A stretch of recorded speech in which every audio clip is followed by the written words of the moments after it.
बहुत समय पहले चीन के एक बड़े शहर में अलादीन नाम का एक गरीब लड़का अपनी माँ के साथ रहता था। अलादीन चंचल और निठल्ला था। दिन भर गलियों में इधर उधर भटकता रहता और खेल कूद में मगन रहता। उसकी माँ बहुत दुखी थी कि उसका बेटा कोई काम धंधा नहीं करता। एक दिन एक रहस्यमय अजनबी, जो असल में एक चालाक जादूगर था, शहर में आया। वह अलादीन को देखकर मुस्कुराया और बोला, तुम्हारा चेहरा देखकर लगता है तुम बहुत भाग्यशाली हो। क्या तुम मेरे साथ एक छोटा सा काम करोगे? अलादीन पहले तो डरा, लेकिन जब जादूगर ने उसे ढेर सारे सोने चांदी के सिक्कों का वादा किया तो वह लालच में आ गया।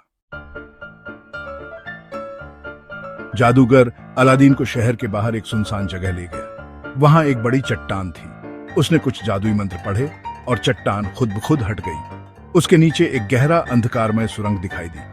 जादूगर ने कहा, अंदर जाओ, वहां तुम्हें एक बगिया मिलेगी जिसमें चमचमाते फल होंगे। बगिया के पार एक छोटा कमरा है और उस कमरे में एक साधारण सा दिखने वाला पुराना चिराग रखा होगा। तुम वह चिराग ले आना, लेकिन ध्यान रहे, चिराग के अलावा कुछ मत छूना।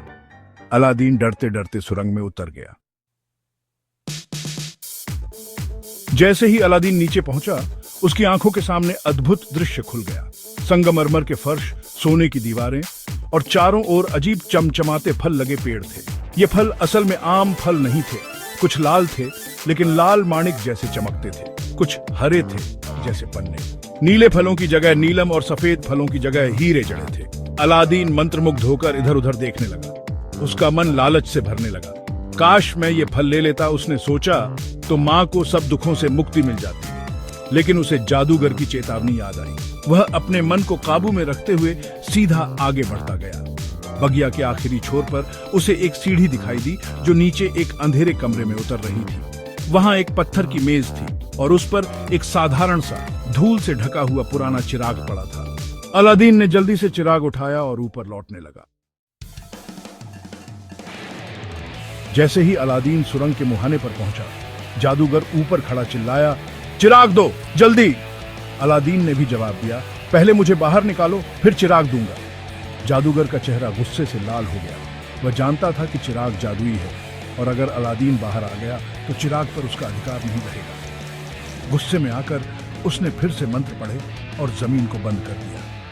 अब अलादीन गहरी अंधकारमय गुफा में फंस गया, अकेला और निराश। उसने बहुत कोशिश की, चीखा, चिल्लाया, लेकिन कोई मदद नहीं आई। थककर वह जमीन पर बैठ गया और रोने लगा। गुफा के अंधेरे में अलादीन फूट फूट कर रो रहा था। वह सोच रहा था, काश मैंने उस अजनबी की बात न मानी होती।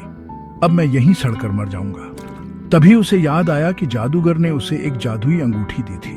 उसे एक क्षीण सी आशा की किरण दिखी। उसने कांपते हाथों से अंगूठी मसल दी। जैसे ही उसने अंगूठी पर जोर डाला, अचानक एक तेज रोशनी फैली और एक विशाल जिन्न प्रकट हुआ। जिन्न का कद इतना ऊंचा था कि उसकी टोपी गुफा की छत से टकरा रही थी।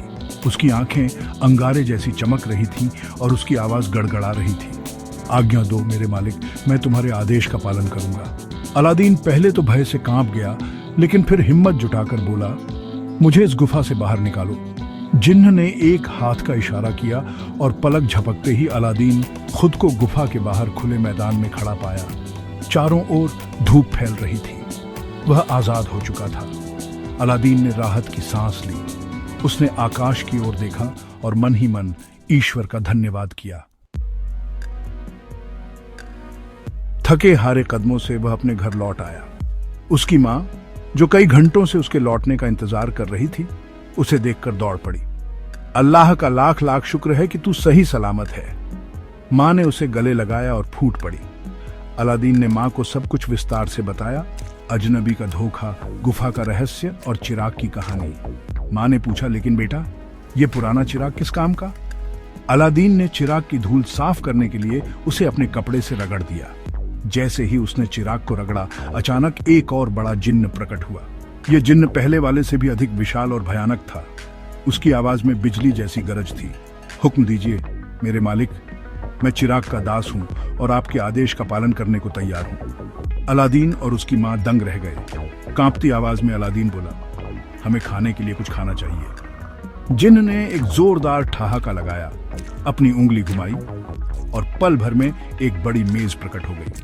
मेज पर चांदी की थालियों में सजे लजीज पकवान थे, कबाब, बिरयानी, मेवे, ताजे फल और मीठे व्यंजन। माँ और बेटे ने भरपेट भोजन किया।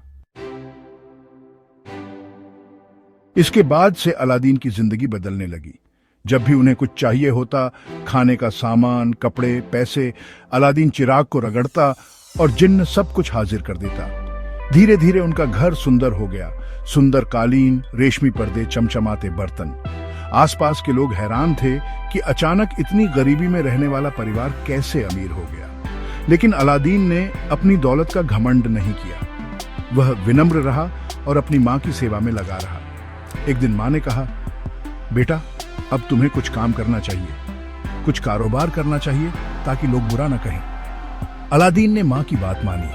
उसने जिन्न की मदद से बाजार में एक सुंदर दुकान बनवाई जहां कीमती कपड़े और आभूषण बिकते थे। अब वह सम्मान के साथ जीवन यापन करने लगा।